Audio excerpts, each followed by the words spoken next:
Hello everyone, welcome. We will be starting now. So, I know I just finished a stream, but I want to start a new series now. So in my last video / stream, I hinted about a new little mini live stream series. And this is off the coattails of my summer trip, basically, my summer job and everything I did during that. And one of the things I wanted to do was a theme park review for all the theme parks, or at least a trip review for all the theme parks I went to this summer. And I figured I would want to start it out. I would have started it with Dollywood since I worked there. However, I feel I want something a little simpler to pull off for the first one so we can bug fix while we do this. So, today I'm going to be telling you all about my trip to Carowinds.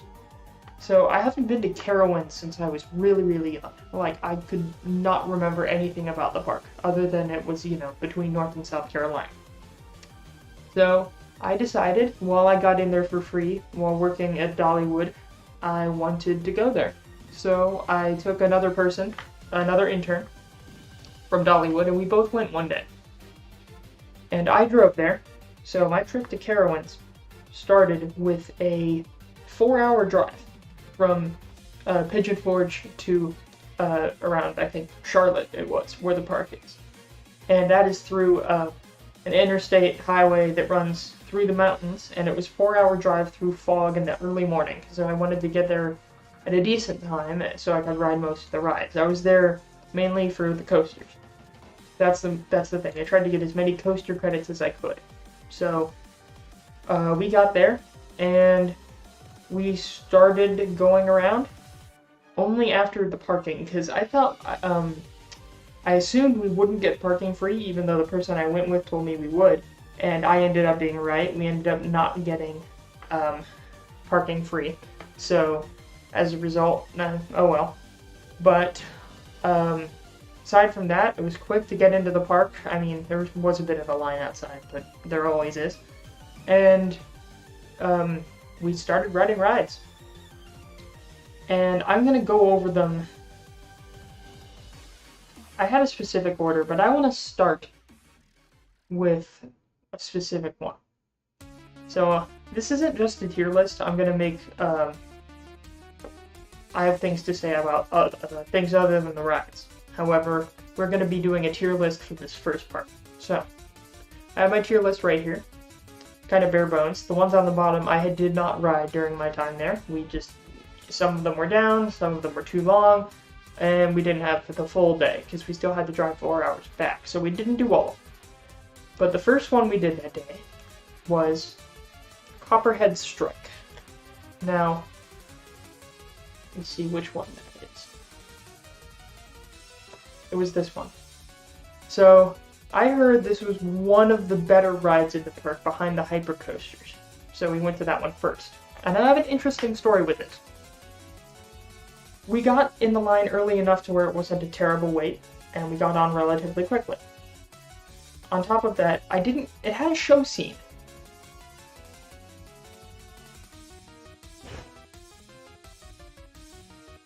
So, ignore that. But this show scene came after a corkscrew element, and the corkscrew was right out of the station. So you corkscrew, ignore the sound in the background, you corkscrew right out of the station, and like at a very low speed, and that's pretty fun. But then there's a show scene where it's like you're either chasing after or running after bootleggers, and then it shoots you off because it's a launch coaster. So, here, one moment. Here, I'll be right back.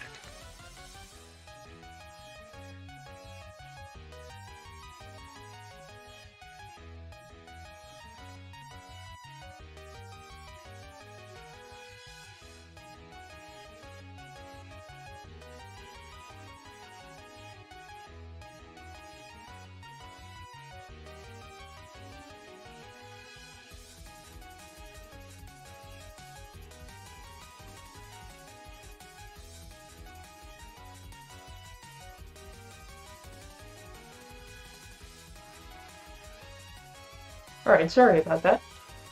So anyways, back where we were, it was after the first launch, and about halfway through the coaster, we got stuck. And now there's a siren in the background. Whatever. Scuff stream, whatever. So we got stuck on the ride for I think a total of like 20 minutes. And they didn't bring us water or anything. No one talked to us. Like, we were stuck right before another launch. And we weren't told anything. We weren't given water. There were just people staring and pointing at us. Even, like, staff members. So we were just sitting there. We wondered if we were going to get evac'd, because I had never been evac'd from a coaster before. And they ended up just, like, starting us from that launch again after a while. But they did give us, like, a ride re-entry card, so I used that later in the day. So that was a weird experience, but the coaster itself, I wish I had rode it uninterrupted. But even then, like, the inversions and going through the loop itself like this, inversions were pretty good, and it was kind of like a tighter coaster, and the theming elements at the beginning, even though they went by a bit fast with the chase thing, really, like, I think that added a lot to it, because they didn't theme a lot of their rides, kind of like a Busch Gardens sort of thing. But this one was kind of themed. And I'm going to have this one be our baseline. So, let's take Copperhead Strike. Now, I think that's a relatively good baseline. Because the ride itself is great and, you know, has some decent inversions. And I've had a lot of inversion coasters, so I'm going to put it in A tier. I think A tier right here. So, one of the better rides at the park. Now, let's go on down the list otherwise. Let's go to Afterburn. Speaking of Busch Gardens-like coasters, this, I believe, is a B&M that is similar to a lot of the other ones I've ridden, sort of in like Busch Gardens, Tampa, that sort of thing. And with this one, it is, of course, a one where your feet dangle, kind of similar to Montu. That's the one I compare it to at Busch Gardens. And again, inversion-heavy coaster.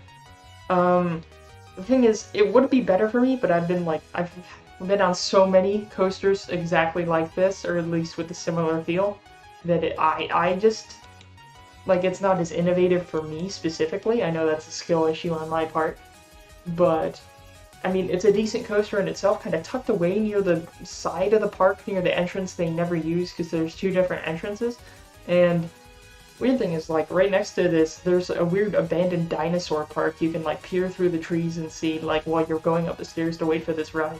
So, again, that's not part of the coaster itself.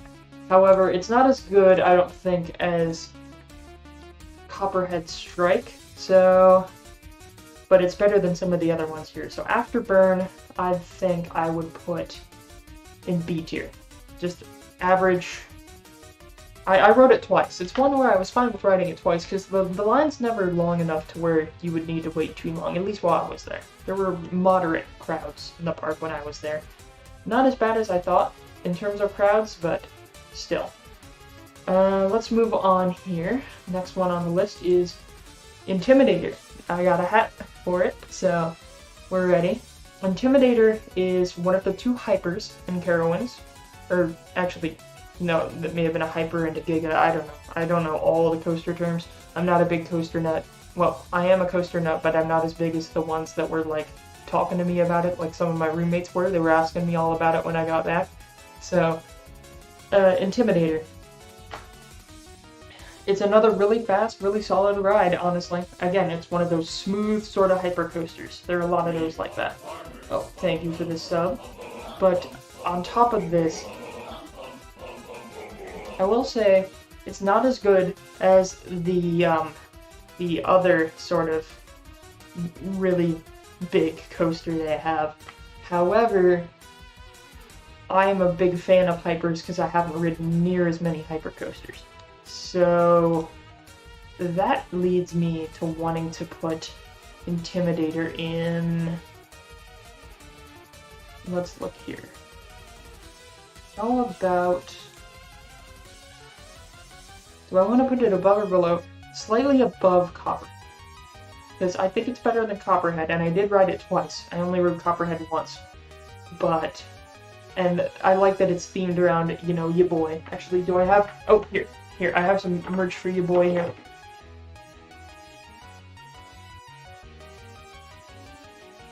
Come on, if it's themed around Dale, you gotta respect Dale. You gotta raise Dale, praise Dale. So, I am a little bit of a fan, you can say.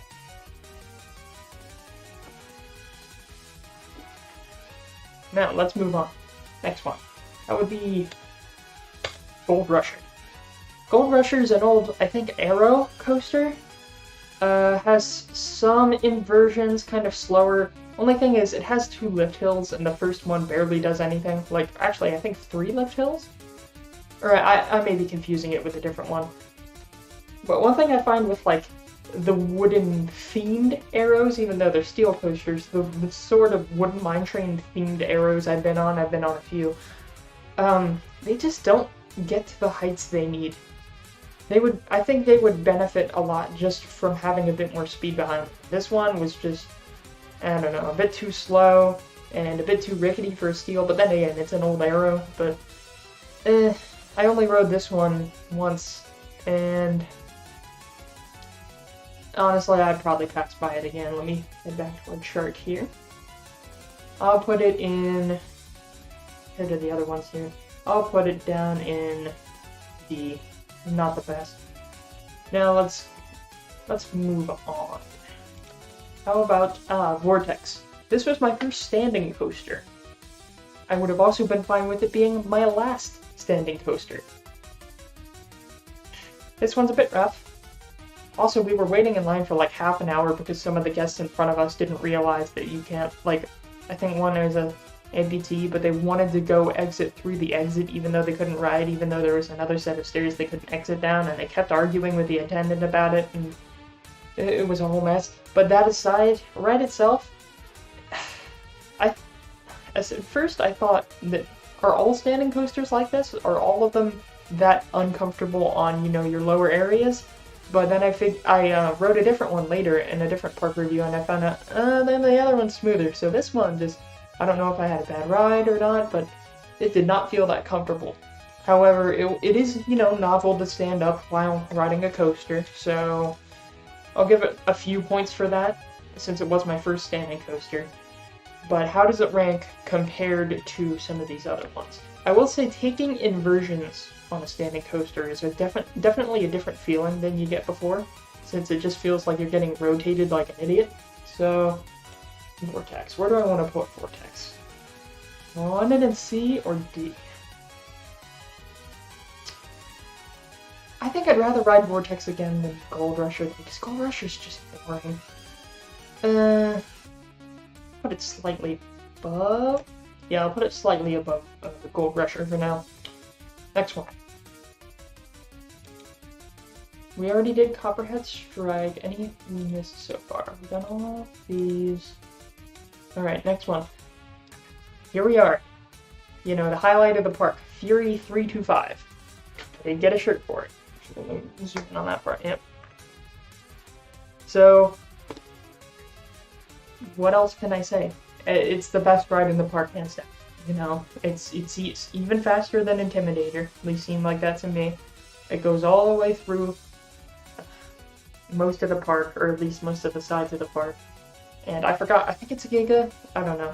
But, yeah, it's really good. I used my ride re-entry pass I got from getting stuck on Copperhead to go on Fury again. So, again, they don't have much theming for it, but with the big coasters like this, you don't need much theming.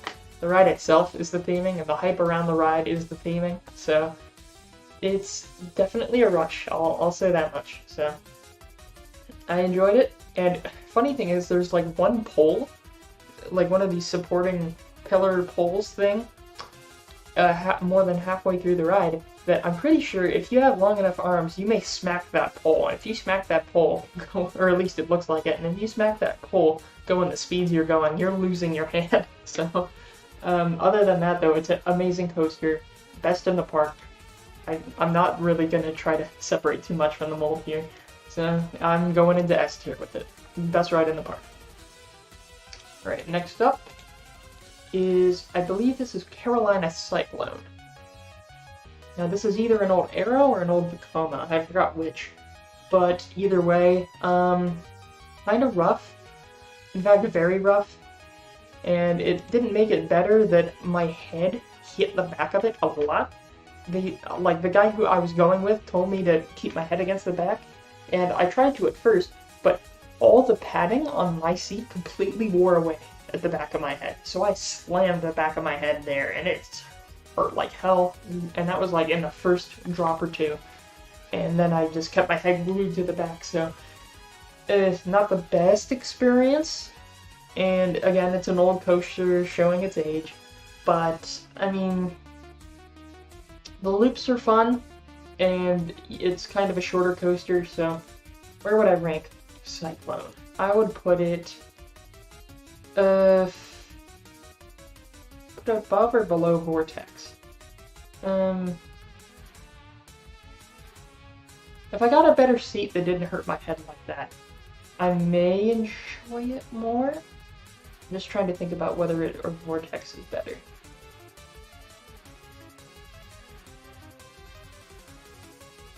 Depends on the line, maybe.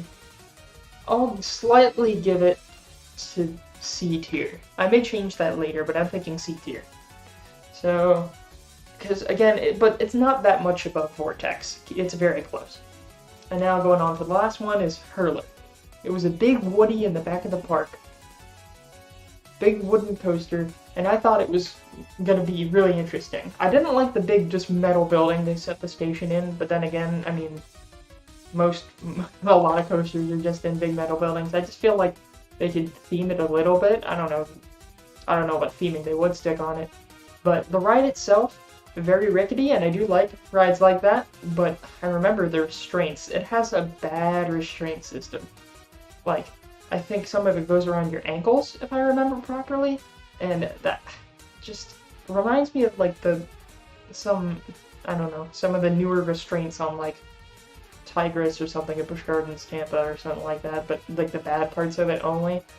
I don't know. It just hurts my legs so much. It's like Icebreaker. And it's like Icebreaker in SeaWorld. Like the restraints on my legs were so bad it like subtracted and like made it harder for me to focus on the rest of the coaster. The coaster itself was fine, but all the sliding, if they had changed the restraint system, that would move it up a tier for me. But I was kind of disappointed in Hurler, so I think we'll put Hurler...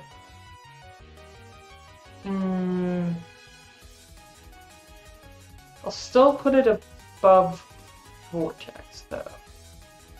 Maybe...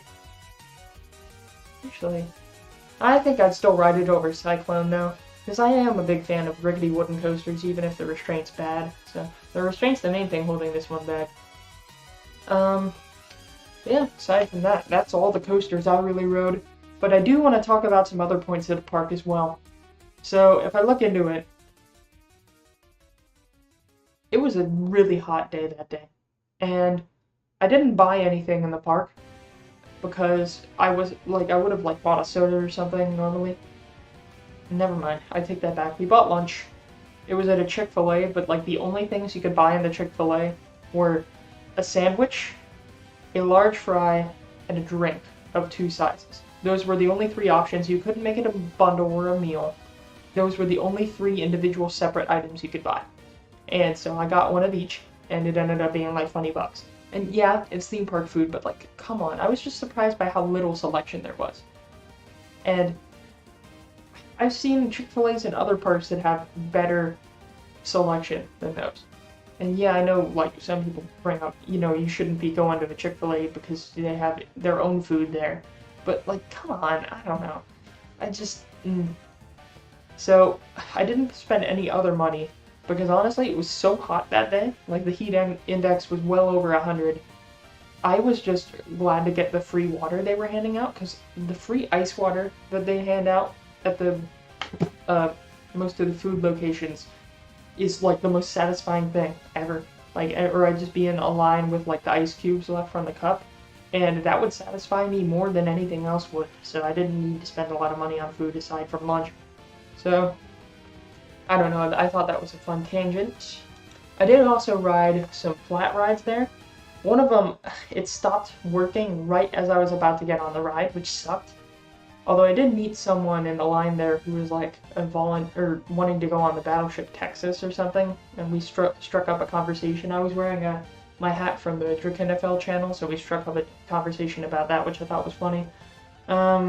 that was another tangent. So I ended up going on like a Screamweaver flat ride, which is like one where it rotates horizontally and then it starts to go vertical to where you're going over and over upside down. But you're in like a tiny little cage, and it just feels like you're going forward, you know, because it's centripetal motion or centrifugal, whatever. So I like that one. It was short. I did the like little haunted old dark ride shooter, the Boo Blasters or whatever. It was alright. You know, it's just your standard cheap cardboard pop out dark ride shooter thing. I did a little pirate ship. And the thing with the pirate ship there is there was almost a fist fight afterwards because some teenage boys were like spitting on people as it was going down. And I didn't manage to get spit on, but some other people did. And some of the people on the line who saw it were about to like throw hands with these kids, and it was just, and then the ride attendant was like trying to get, like not egging them on, but like calling the kids out, you know? So, I don't know, that was just a weird thing to watch happen. And then there was another ride. There was a really weird ride, and again, a lot of these flat rides I think were recently announced to be removed. And one of them was a weird ride for Plants vs. Zombies that they had. And it's like tucked away near Afterburner in the back of the park, or at least the side of the park, where it's like, it has an extremely long outside pre-show, like on these TV screens, where it's like a 7-minute long explanation of how the ride works with like all the theming of like the zombies, the zombie scientist or whatever from Plants vs. Zombies, and like the thickest evil mad scientist German accent you can imagine.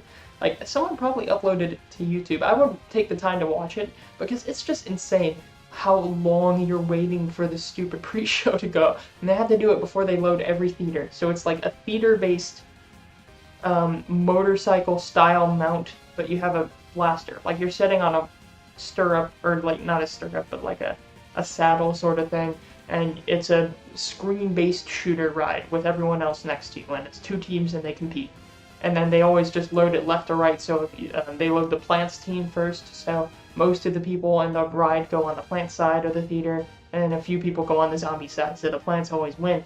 But ride itself is just kind of boring, going through the motions, but the thing is, the theme is well made for it. Like, it sticks with the Plants vs. Zombies theme very well, so it's kind of a boring ride, but it's kind of endearing, because they tried really hard to make it look good, and it looks good, but it's just an anomaly. Like, I don't know what they're gonna put in its place, but it's just, I don't know, I can't hate it. It was just the weirdest thing I did while I was there. So, I wonder what they're gonna replace it with. But aside from that, that's about everything with the Carowinds trip. I just drove 4 hours back with the other guy I went afterwards, and then we went on with the rest of our summer, so. Yeah, sorry for the scuffed part earlier in the stream, but we're going to do a few more of these for the other parks I went to during the summer. And not all of them will have these tier lists, because only on some of them I didn't go on many rides. But the ones I tried to go on, a lot of them I will do these for. So I'll probably do this for Six Flags too, so. That's pretty much it for this one. Oh, let me just see. There we go. Alright, well, I hope you all have a good rest of your night, and I'll see you all in the next video in this little mini-series.